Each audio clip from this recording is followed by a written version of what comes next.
Ukrainian forces breaking through defensive positions in the southeastern settlement of Robotyne will reveal the next phase of how fighting in Kiev's counteroffensive will play out, a think tank assessed, shortly before a Ukrainian official announced that the village had been liberated. The Institute for the Study of War, a US-based think tank, said in its latest analysis of the conflict in Ukraine on Sunday that ambiguities about Russian defensive positions in Ukraine's south mean it is unclear how the next phase of fighting will transpire.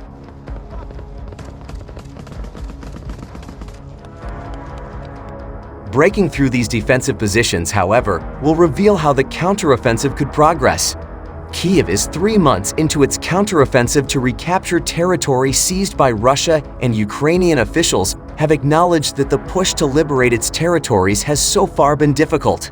The ISDO cited a Ukrainian soldier, likely operating in the Robotyne area, as describing in detail complex Russian defensive positions. These include a system of interconnected trenches and dugouts scattered with anti-tank ditches and minefields. Ukrainian forces were working to demine these in order to advance further. The defensive positions are the result of months of Russian preparation, the ISDO said, noting that it's unclear at this stage if they have been extended further south by Russian forces.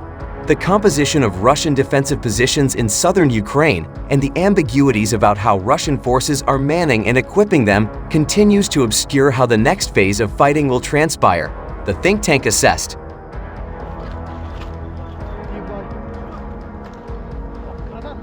On Wednesday morning, hours after the release of the ISDO assessment, Ukrainian Deputy Defense Minister Hanna Maliar announced that Kiev's forces had recaptured Robotyne and are attempting to advance further. Robotyne has been liberated, she said during a national broadcast on Monday, Ukrainska Pravda reported. In the south, we are carrying out an offensive. This is our main offensive front.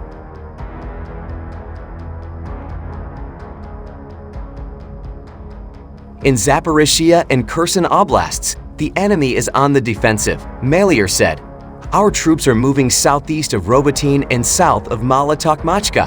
She added that Ukrainian forces had also recaptured 1 square kilometer, 0.39 square mile, around Bakhmut, an industrial city in the Donetsk region that has seen some of the most intense fighting of the war. Russia unleashed a series of large attacks across Ukraine on Wednesday, including a barrage on Kiev that city officials called the most powerful strike on the capital since the spring.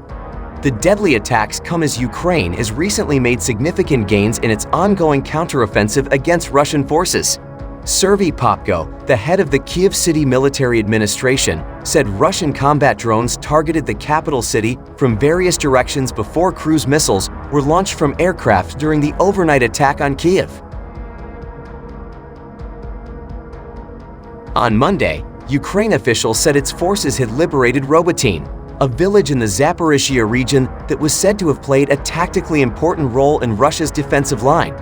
The settlement's liberation came after Ukraine's military retook control of Urosane, a village in the Donetsk region that was key to Russia's supply line, earlier this month.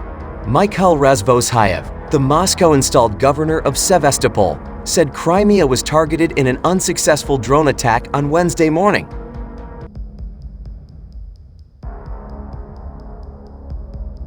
Russian officials said the country's military had repelled most of the drones that struck the 6 regions, and the Russian Defense Ministry said 4 Ukrainian high-speed military boats had been destroyed in the Black Sea. Dramatic point-of-view footage circulating online appears to show U.S. volunteers in Ukraine moving through a Russian trench in an unknown location along the front line. The video, which contains very strong language, is said to show U.S. volunteers from the Chosen Company traveling in a rural area, with the soldiers speaking in English over the sound of gunshots. The video, captured by one of the soldiers, then shows a vehicle stopping and fighters pouring out. The soldier bearing the camera fires into the distance at what appear to be Russian positions, before more exchanges of fire and footage of the soldier with the camera throwing a grenade can be seen.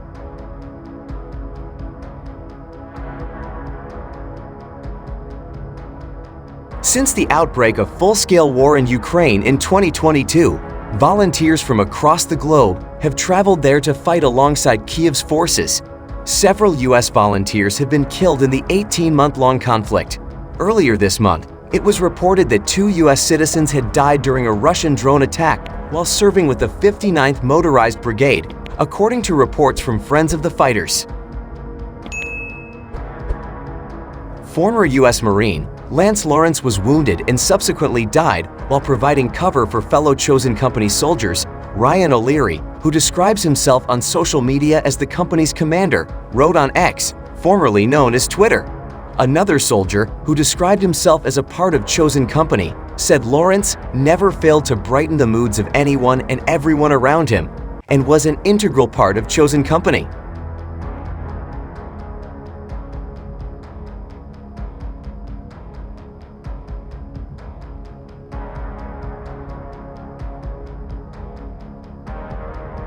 Robotyne has been liberated, she said during a national broadcast on Monday. Ukrainska Pravda reported, "In the south, we are carrying out an offensive.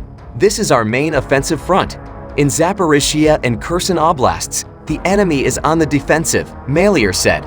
"Our troops are moving southeast of Robotyne and south of Mala Tokmachka." She added that Ukrainian forces had also recaptured 1 square kilometer, 0.39 square mile, around Bakhmut, an industrial city in the Donetsk region that has seen some of the most intense fighting of the war.